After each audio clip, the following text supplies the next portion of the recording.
अस्सलाम वालेकुम वरहमतुल्लाहि वबरकातुहू। सूरह रूम आयत नंबर 30।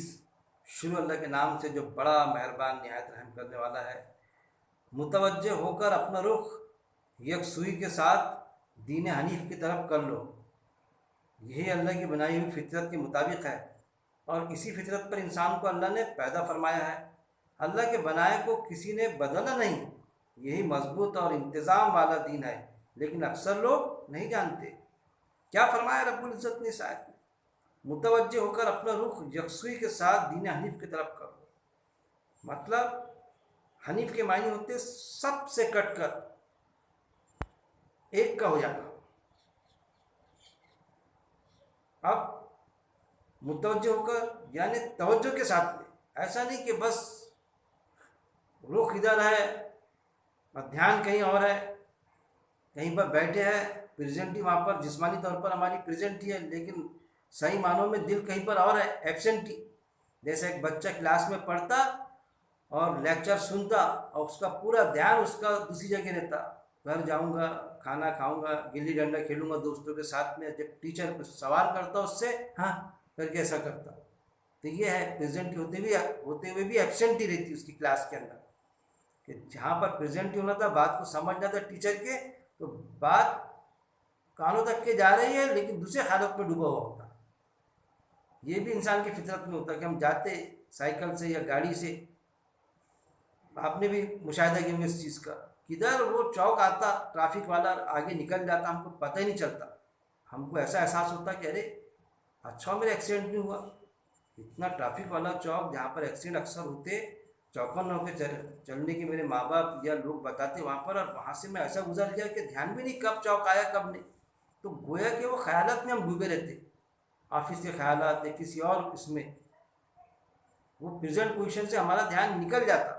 वो चीज़ कि हम एब्सेंट माइंड होकर काम ना करें, प्रेजेंट माइंड होकर काम करें, वो चीज़ मुतवज्जो होकर अपना रुख यकसुई के साथ दीन हनीफ की तरफ कर लो। यानी सबसे कट के किसके तरफ अपना रुख कर ले हम? दीन हनीफ की तरफ, यानी अल्लाह की तरफ।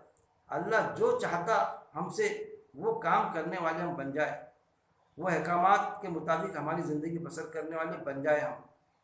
सबसे कट के, हर किसी से कट के हमारा रुख सिर्फ अल्लाह की तरफ होना चाहिए। मुतवज्जो के अपना रुख यकसुई के साथ में, यानी पूरी आमदगी के साथ में, कि है तो ईमान पे कायम, लेकिन कायम होने के बाद में भी एब्सेंट ही दर्ज होती है हमारी, अमल से खाली कई मामलत में।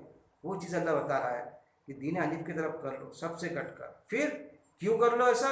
यही अल्लाह की बनाई हुई फितरत के मुताबिक है। फिर अल्लाह क्या बताता है कि गोया कि ये तुम्हारी फितरत है असल में इंसान, और इसी फितरत पे इंसान और इसी फितरत पर इंसान को अल्लाह ने पैदा फरमाया। कैसा? कि यही इंसान की फितरत है कि सबसे कट के एक कर है, और इसी फितरत पर अल्लाह ने इंसान को पैदा किया। फिर अल्लाह यहाँ पर ये बात वाजे कर रहा है कि इंसान के असल में फितरत में शामिल है। अब आप इस पर गौर करें।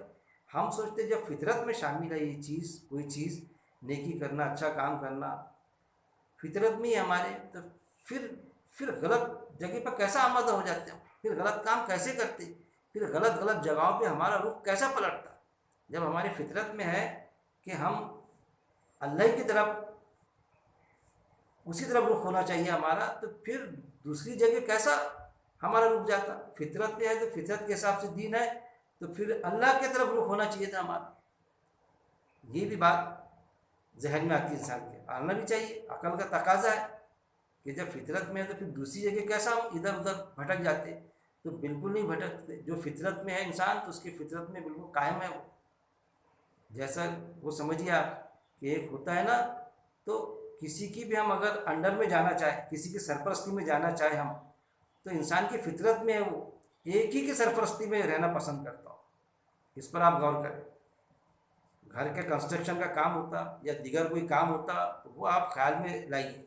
जब हम कोई कारीगर को लाते या कोई ठेकेदार को लाते या कोई मिस्त्री जो घर का काम करता, किसी भी स्वरूप का काम रहा वो घर का कंस्ट्रक्शन का या और कोई भी काम, तो वो क्या कहता अपने से कि भाई पहले आप ये कर लो, मैं एक की सुनूंगा, किसी एक ने बताना मेरे को। कि क्या करना, कैसा काम करना, मैं वैसा काम करूँगा, वरना 10 लोग मेरे पीछे पड़ जाएंगे। कोई बोलेगा ये करो, कोई बोलेगा ये करो, तो मेरा काम बराबर नहीं होगा, रिजल्ट नहीं आएगा सही। आप बता दो मैंने किसकी सुनना, क्योंकि यहाँ पर आप भी बोल रहे हैं, वो भी बोल रहे हैं भी ऐसा कर लो वैसा कर लो। इसी तरह जो घर का नौकर होता है या नौकरानी होती है, वो भी आपने मुशाहिदा किए होंगे कि अगर एक से ज़्यादा लोग उसको बोले तो उसका दिमाग ख़राब हो जाता है, क्योंकि इंसान की फितरत में वो नहीं रहता कि किसकी सुनूँ मैं। मेरे को कोई एक बताओ तो मैं उस डायरेक्शन में काम करूँगा। हमारे खुद की फितरत में मौजूद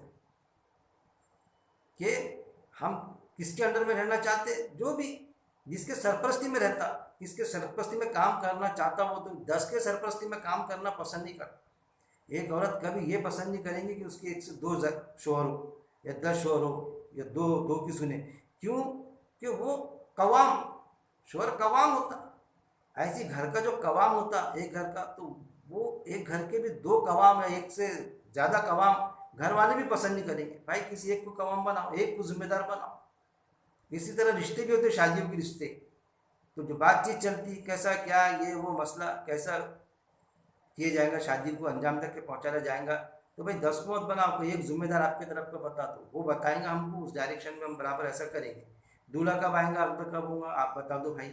आप अपने घर में मशवरे कर लो क्या है क्या नहीं, अब फिर हमको बताओ। जिम्मेदार एक होना चाहिए, 10 जगह से नहीं आना बात, तो फिर वो मामला भी बिगड़ जाता। तो ये असल में क्यों होती है चीज़ें कि इंसान की फितरत में है कि इंसान एक से ज़्यादा लोगों के अंडर में रहना पसंद नहीं करता। ऐसा स्कूल कॉलेज भी रहा, तो वहाँ पर प्राइमरी का एचएम अलग, हाई स्कूल का अलग, हालांकि, और वो जो दूसरा रहा प्रिंसिपल वो अलग, 10वीं के बाद का जो कॉलेज होता 11वीं 12वीं उसका अलग।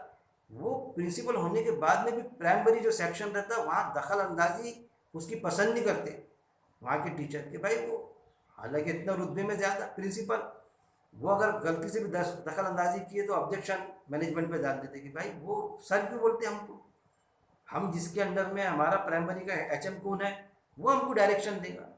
नहीं ना, वो उनसे भी ज़्यादा पढ़े लिखे, हाँ होंगे होंगे उनसे ज़्यादा पढ़े लिखे, वो उन्होंने अपने हाई स्कूल तक के 11वीं 12वीं ग्रेजुएशन तक के वहाँ तक के ध्यान देना, वो हमारे क्लास में आ जाते दूसरी क्लास में हमको डायरेक्शन देते, हम नहीं कबूल करेंगे। ये है फितरी दिन फितरत का कि इंसान एक के अंडर में रहना पसंद करता, एक के कवामियत में रहना, एक के सरपरस्ती में रहना हर किसी की फितरत में।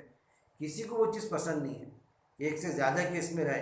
अब सवाल ये पैदा होता कि फिर ज़्यादा केस में रहना, फितरत से हटके करना, उसमें इंसान को मज़ा क्यों आता? फिर ये भी एक प्रॉब्लम है ना कि उसमें कैसा मज़ा आता। एक शोहर होने के बाद में भी दूसरी स्टेप नहीं अगर कोई रखती है औरत, तो फिर वो क्यों रखती, ये इस तरह का गलत काम क्यों करती, उसको क्यों मज़ा आता, उसमें क्यों लुत्फ़ आता। एक इंसान हलाल रिस्क छोड़ के गलत खाना खाता, बगैर दावत के खाना खाता या हराम तरीके से खाता, कोई भी काम गलत करता, तो उसको उसमें मज़ा क्यों आता, उसको क्यों इंटरेस्ट है, क्यों करता? मज़ा आता जब भी वो करता ना, तो वो मज़ा अपनी जगह पर, लेकिन उसकी फितरत में बिरयानी खाएगा बगैर दावत के तो उसको बिरयानी का बराबर मज़ा आएगा, वैसे ही मज़ा आएगा जैसा एक पैसा देने वाला बिरयानी खाएगा। बिरयानी के टेस्ट में फ़र्क पड़ जाता है।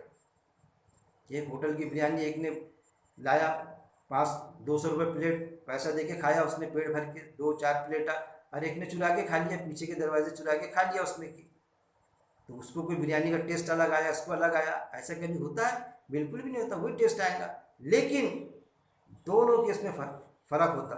देखिए यहाँ फितरत की बात आती, एक जो होता जो पैसे दे के खाता मुतमईन रहता, डकार लेगा ये अल्लाह शुक्र है तेरे दरबार में, हलाल पैसा कमाया पेट भर के अल्लाह तुम्हें खिला दिया। और वो जो खाता चोरी से या गलत से, वो कभी अल्लाह का शुक्र अदा नहीं कर सकता। अगर शुक्र अदा भी करेगा ज़बानी कि अल्लाह शुक्र है, तो उसका ज़मीर उसको धिक्कारेगा कि काय का शुक्र, बगैर दावत के घुस के खाया, काय का शुक्र, चोरी करके खाया, काय का शुक्र। ये चीज़ हर मामले में खाविन के अलावा दूसरी जगह जाएंगी, कोई आदमी भी अगर इस तरह का अमल करता तो वहाँ पर मुतमईन नहीं रहता, उसका ज़मीर उसको धुतकारता। क्यों धुतकारता? ज़मीर चोरी करेगा, अपना खुद का मेहनत का पैसा रहेगा, कमा के लाया 25,000 लाया, तो उसमें का मुश्किल से जो रहेगा भाई कितना दो, कम से कम देगा, 25 का 25 नहीं देगा, किसी को दान भी देने का 2,000 देगा, 1,000 देगा। लेकिन अगर चोरी का लाया तो 25 में के फ़ौरन आधे दे देता, 15,000 20,000 दे देगा गरीब को। क्यों देता? घबरा जाता कि ये नेकी से कम मेरी ये बदी का कुछ ज़्यादा हो जाए, कि अल्लाह को ये नेकी पसंद आ जाए मेरी। यानी उसका ज़मीर उसको धुतकारता, उसका ज़मीर उसको धुतकारता। वो असल में एक्चुअल वो फितरत है। मज़ा आ जाना इंटरेस्ट से करता वो अलग चीज़ है कि वो शैतान के झांसे में आता, लेकिन उसके फितरत में वो शामिल नहीं है। हर इंसान, हम अपने आप पर गौर करें, माशरे पर गौर करें, जो भी मामला चलते, जो भी गलत काम करता, तो हम ये समझते कि फितरत में नहीं है, फिर उसको क्यों मज़ा आता? हंसता खेलता, कुछ मज़ा नहीं आता उसको, उसका ज़मीर उसको धुतकारते रहता। कोई गलत काम करेगा, किसी ने अगर पेपर का काम करा के अपने बच्चे का परसेंटेज बनाया, परसेंटेज बन जाता, बाकायदा एडमिशन हो जाता मेडिकल कॉलेज में उसका, उसको ऐसा लगता कि मैंने बहुत बढ़िया काम किया, सत्कार होता, उसका परसेंटेज बना और उसको बुलाया जाता कॉलेज में, या फिर ब्लॉक लेवल पर या महाराष्ट्र लेवल पर या इंडिया लेवल पर उसका, या किसी देश के लेवल पर उसका सत्कार होता। सत्कार यानी उसको हार पहनाए जाते कि भाई क्या परसेंटेज बनाए अपने 99, लेकिन उसका ज़मीर उसको धुतकारता। एक कोई हार पहनाता, शील्ड लेता, बड़े खुशी खुशी लेता, और जब कोई हार पहनाने आता उसको, वो शख्स जब आता उसके सामने, जिसके पास में जाके उसने पेपर का काम कराया था इलीगल तरीके से, बच्चे का परसेंटेज बढ़ाया था उसने, या कुछ भी अपॉइंटमेंट समझिए कहीं पर, कुछ भी, हर मामले में सोचिए आप, इस पर गौर कीजिए। वो जब सामने हार पहनाने भी आएगा कि वहाँ ऐलान होता है कि भैया अब ये इनका स्वागत करेंगे, इनके उनको वो देंगे, शील्ड देंगे या हार पहनाएंगे, तो उसकी निगाहें ऐसी झुकी हुई होती उससे। अब वो जो रहता, वो एक मामूली शख्स जिसके पास काम कराया था, प्रेशर से करा दिया था काम, ऊपर के ऑफिसर के प्रेशर डाल के उससे, तो उसके सामने निगाह झुकी हुई रहती। वो उसको जलील, जलालत की निगाह से देखता कि जलील इंसान इस हार के लायक है क्या? तो जो बच्चा फर्स्ट में आता था, जिसको मिलना चाहिए था, जिसका परसेंटेज बनना चाहिए था, जिसका मेडिकल में एडमिशन होना चाहिए था, वो पीछे रह गया। तूने अपने बच्चे का जमाया यहाँ पर, और आज ये शील्ड हासिल कर रहा है, उसके सामने वो उसकी नदामत ऐसा ये करेगा। वो भी काम करने वाला भी कि मुझसे गलती हो गई, और वो भी कि हाँ मुझसे गलती हुई, तो अंदर ही अंदर उसका दिल उसको काटेगा। और जो ओरिजिनल जिसके नंबर बनते, वो किसी से नहीं डरेगा। ऑफिसर भी कोई काम अगर गलत कराएगा, अपना रिश्तेदार बच्चे का अपॉइंटमेंट करा देगा इंटरव्यू में, बाबू को बोलेगा उसको ज़्यादा नंबर दे देना, तो हमेशा वो बाबू के सामने नज़रें उसकी झुकी हुई रहेंगी, और वो बाबू के, वो उसके स्टाफ की नज़र में उसकी इज्जत नहीं रहेगी कि ये ऑफिसर था, हमसे ऐसा ऐसा काम कराया प्रेशर में, हमने भी कर दिए, वो अलग बात है। लेकिन जब भी कोई गलत काम कोई करेगा या करवाएगा, तो क्या रहता, उसका ज़मीर उसको धुतकारेगा। वो चीज़ है असल में फितरत, जो हमारे समझ में नहीं आती। हम क्या समझते कि फितरत, जो गलत काम कर रहे हैं हम, तो अल्लाह ने फितरत में रखा ना, इसमें मज़ा आ रहा हमको, ये है। तो असल में मज़ा ये वो आना, ज़रूरत पूरी हो जाना, वो अलग चीज़ है, लेकिन ज़मीर धुतकारता। इसीलिए चोर भी रहेगा, बदमाश भी, कोई बदमाशी भी करेगा, जिना भी करेगा, तो फिर जब वो पकड़े जाता या वो बात सामने आती, तो तरह तरह के वजूहात पेश करता। बच्चे झूठी वजह, बच्चे भूखे थे ना, मेरा खाविन थे, मैंने 2 साल 3 साल से घर ही नहीं आया था ना, तरह तरह के वजूहात, मेरी बीवी को बीमारी थी ना इसलिए मैंने ऐसा किया, तरह तरह के वजूहात पेश करता। तो उस वक्त में फिर रोज़े आखिरत में वो लोग हुज्जत बनेंगे कि किसी का खाविन साल भर उससे मुलाकात नहीं हो सकी बीमारी की वजह से, बीवी या खाविन की, तो कोई 2 साल अपनी नफ्स को संभाल के रखा था, तो वो हुज्जत बनेगी कि वो कैसा था, वो भी तो इंसान था ना, उसने तो अपने आप को कंट्रोल किया था ना, वो भी तो था ना कि भूखा था, लेकिन बगैर दावत में खाना पसंद नहीं किया उसने, तूने खाया बगैर दावत के। वो तो 2 दिन का भूखा था, 1 दिन का भूखा था, तू तो घर पर खाया हुआ था, सुबह खाया था, लेकिन शाम में बगैर दावत में खाया, तूने चोरी करके खाया। ये सारी चीज़ें रोज़े आखिरत में सारी सामने आएंगी। वो है कि समझाने का मतलब ये कि फितरत को समझाना, ये मकसद इस आयत के ज़रिए से अल्लाह फितरत को समझाना चाहता है कि इंसान की फितरत में क्या है, मुतवज्जह हो के अपना रुख यकसुई के साथ दीन हनीफ की तरफ, यानी सबसे कट कर, किसके, सबसे कट के किसके तरफ हो जाना, अल्लाह की तरफ के हो जाना, किसी की नहीं मानना, अल्लाह की तरफ से हो जाना। ये अल्लाह की बनाई फितरत के मुताबिक है। असल में क्या है, ये फितरत, अल्लाह की बनाई फितरत यही है कि इंसान की फितरत में है कि वो चाहता है कि कोई भी मुझसे गलती तो मुझको माफ़ कर दे। तो फिर जब तू तू ये चाहता है कि कोई मुझे माफ़ कर दे तो तू भी लोगों को माफ़ करने वाला बन जा। मेरे पास अगर कोई मजबूरी रही तो कोई भी मेरा काम कर दे, कोई भी मेरा साथ दे दे मजबूरी में, मुसीबत के वक्त में, तो तू भी लोगों को मुसीबत के वक्त में साथ दे। ये चीज़ असल में जो तेरी फितरत में है, वो फितरत के तहत दूसरों के काम अंजाम देती। अब सरपरस्ती में दूसरे के रहना नहीं चाहता, वहीं पर ही फितरत के सही मानों में पता चलता कि किसी के सरपरस्ती में एक से ज़्यादा लोगों के इंसान रहना पसंद नहीं करता। जब एक से ज़्यादा लोगों के, कोई कारीगर रहना पसंद नहीं करता, कोई स्टूडेंट रहना पसंद नहीं करता, किसी ऑफिसर के अंडर में काम करने वाले पसंद नहीं करते एक से ज़्यादा लोगों के, तो फिर तू अल्लाह के साथ में कई इलाह बना के उनके कंट्रोल में कैसा रहता, उनकी इताअत क्यों करता, उनकी फरमाबरदारी क्यों करता, लेकिन करने के बाद में अपने आप में तो मुतमईन नहीं रहता। तो ये समझता कि अल्लाह ने अपने पावर उसको डेलीगेट किया। क्या तेरे फितरत में है ये कि तेरा जो ऑफिसर है और वो किसी को बोले कि भाई ये फला के डायरेक्शन में चलना, तो वो सीधा ऊपर के ऑफिसर को आप कंप्लेन करेंगे कि भाई ये हमारे एचएम है ना, ये हमारा अधिकारी है ना, ये उसके अंडर में हमको कैसा देता सर, ये ऐसा संविधान में है कि ऐसा, तो वो उसको डांटता कि नहीं भाई आप डायरेक्शन दो उनको, दूसरों के इसमें क्यों डाल देते आप उनको, ये उनके डायरेक्शन में चलना, नहीं हम नहीं चलेंगे उनके डायरेक्शन में। ये चीज़ है। तो दुनिया का तो बराबर समझ में आता, लेकिन वो चीज़ समझ में नहीं आती। शैतान ऐसा बहकाता गलत चीज़ कि फितरत से हटके काम कराने की कोशिश कराता नफ्स परस्ती में, कि जिसमें मज़ा नहीं आता उसमें मज़ा ऐसा लगता उसको कि ये सही है करके। क्यों कि हालांकि फितरत के हिसाब से बेचैन रहता, मगर वजह बताते हुए ऐसा क्या करना, अल्लाह से भी मांगा ना मैंने, लेकिन साथ में उनसे भी मांग लिया, बाबा से भी मांग लिया, वो वली सिफत हस्ती से भी मांग लिया, तो कौन सा गलत करा मैंने। एक के साथ में क्या अल्लाह को नहीं माना मैंने, अरे वही तो अल्लाह ने मना किया भाई, एक अल्लाह को मानना और दूसरे को भी मानना, उसके साथ में दूसरा इलाह बना लेना। तो क्या अल्लाह को पसंद है वो चीज़?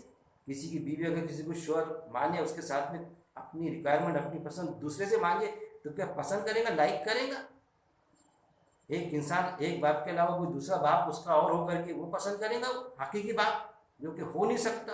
कोई अगर उसको बोले कि ये भी तेरा हकीकी बाप है और ये भी हकीकी बाप है, तो वो बोलेगा भाई बेवकूफ़ हो गई, या तो आप बेवकूफ़ हो गए या मेरे को बेवकूफ़ समझ रहे। एक ही बाप हुआ करता, दो बाप नहीं हुआ करते।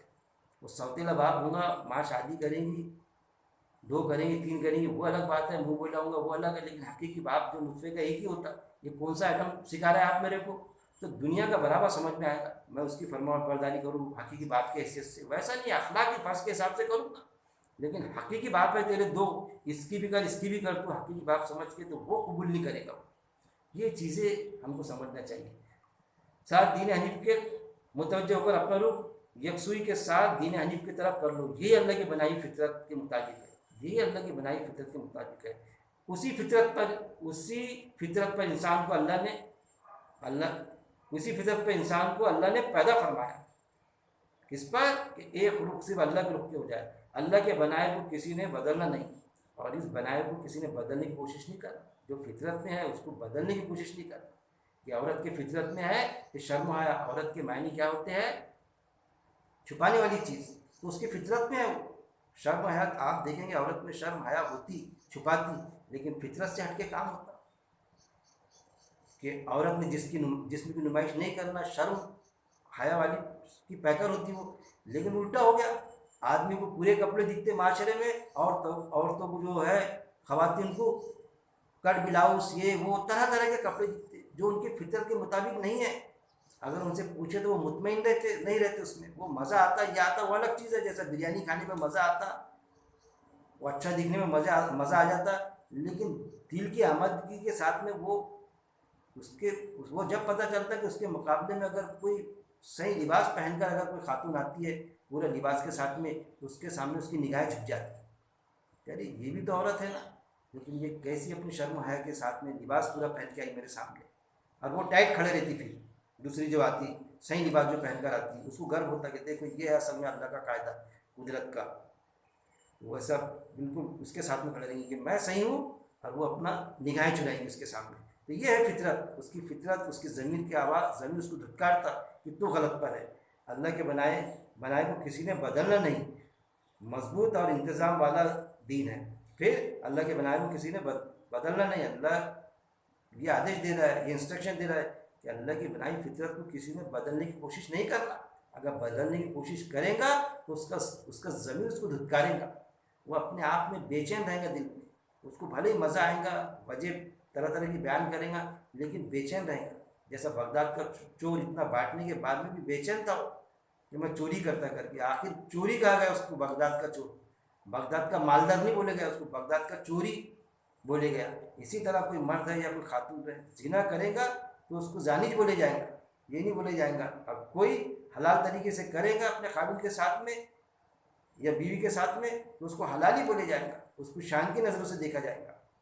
किसी ने बदलना नहीं, मजबूत और इंतज़ाम वाला दीन है।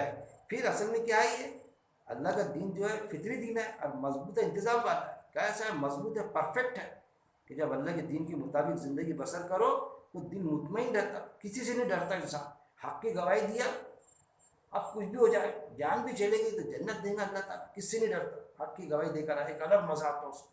किसी गरीब की मदद किया तो जब मदद करो किसी की, गरीब की या कोई ज़रूरतमंद की, एक अलग अंदर से इंटरेस्ट आता, अलग मज़ा आता, सुकून लगता कि मैंने कुछ किया अच्छा काम। ये है अंदर से जो स्पिरिट उसको आती। मजबूत दीन, उसको मालूम कि इसके लिए मेरा कितना घाटा भी हो गया या मैं मर भी गया तो लोग मुझे ये बोलेंगे नहीं आप सही पर थे। घाटा भी हो गया तो लोग बोलेंगे नहीं घाटा हुआ तुम्हारा, मुनाफा नहीं हुआ, लेकिन यार तुमने अल्लाह की बात लेके चले, तुमने बेईमानी नहीं करे, तुमने रिश्वत नहीं खाई। खा सकते थे, बेईमानी कर सकते थे, झूठ बोल सकते थे, हक़ की गवाही से हट सकते थे, लेकिन तुम अपनी बात पर कायम रहे। ये चीज़ तो वो है, कुरान में अल्लाह का वादा है कि तुम ही गालिब रहोगे अगरचे कि तुम मोमिन हो। अगर फितरत के हिसाब से हम हमारी ज़िंदगी बसर करेंगे, सबसे कट के हमारा रुख अगर हम अल्लाह की तरफ करेंगे और हम अपने ज़िंदगी के काम अंजाम देंगे, दिनचर्या का को अंजाम दे तक के पहुँचाएँगे, तो बेशक के अल्लाह तुमको गालिब रखेगा। ये है वो, किसी ने बदलना नहीं है। मजबूत और इंतज़ाम वाला दीन है। कैसा दीन है ये? मजबूत और इंतज़ाम वाला कि अल्लाह गलबा रखता तुम, अमीरों पर गलबा। एक मामूली पंचर वाला होता, लेकिन अगर वो मामूली हमाल होता, लेकिन अगर ईमानदार है वो तो उस मालदार घबराता उससे अगर किसी ने उसको बोला करे तो उसको नहीं बोला। एक मामूली क्लर्क रहेगा, ऑफिसर घबराते उससे, बड़ा ऑफिसर भी रहेगा तो घबराएगा, उसको हिसाब से बात करेगा, क्योंकि उसको मालूम कि ये ईमानदार है, एक पैसा रिश्वत नहीं लेता, किसी से गलत काम नहीं करता, इसलिए उसको बराबर हिसाब से बोलेगा, वो आड़ा तड़ा नहीं बोलेगा। हालांकि मामूली क्लर्क को ऐसा अल्लाह ताला गलबा रखता। तो डिपार्टमेंट में देखिए आप, हर जगह पर जो भी इस्लाम के हिसाब से अल्लाह के दीन के मुताबिक ज़िंदगी बसर करेगा सच्चाई के साथ में, तो उसका गलबा रखता अल्लाह ताला। लेकिन अक्सर लोग नहीं जानते। फिर अल्लाह ने क्या फरमाया इस आयत में कि अक्सर लोग नहीं जानते। कुरान में कई मुकामात पर है कि कुरान की बात को, अल्लाह की बात को अक्सरियत पसंद नहीं करेगी, अक्सरियत जान नहीं पाएगी, कलील तादाद ही इसको पसंद करेगी। कम से कम 25-30 आयतें मिल जाएंगी आपको कुरान में, अक्सर नहीं समझती इसको। अल्लाह से दुआ है कि अल्लाह रब्बुल इज़्ज़त कुरान को पढ़ने, समझने, उस पर अमल करने और एक एक आयत पर गौर तदब्बुर करने और मौत तक उस पर जमे रहने की मेरा मालिक तौफीक दे। व आखिर दावाना अनिल हम्दुलिल्लाहि रब्बिल आलमीन।